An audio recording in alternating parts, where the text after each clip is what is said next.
First of all, I would like to thank the Prime Minister of the country and the Home Minister, and I would like to say that that we have accepted the historical problems of the past and we are looking towards the future.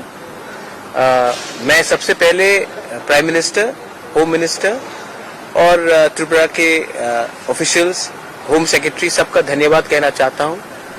शुरुआत तभी होती है जब हम मानते हैं कि इतिहास में हमारे साथ कुछ अन्याय हुआ हो।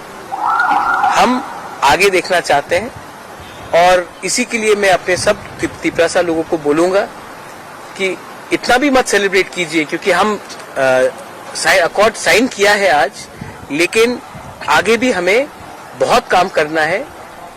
जॉइंट वर्किंग कमेटी के बाद अपने जमीन के लिए, अपने भाषा के लिए, अपने पॉलिटिकल राइट्स के लिए, इकोनॉमिक राइट्स के लिए। तो मैं इसी के लिए सबको अपील करता हूं कि हाँ, आज बहुत खुशी का दिन है, लेकिन ये शुरुआत है, ये अंत नहीं है।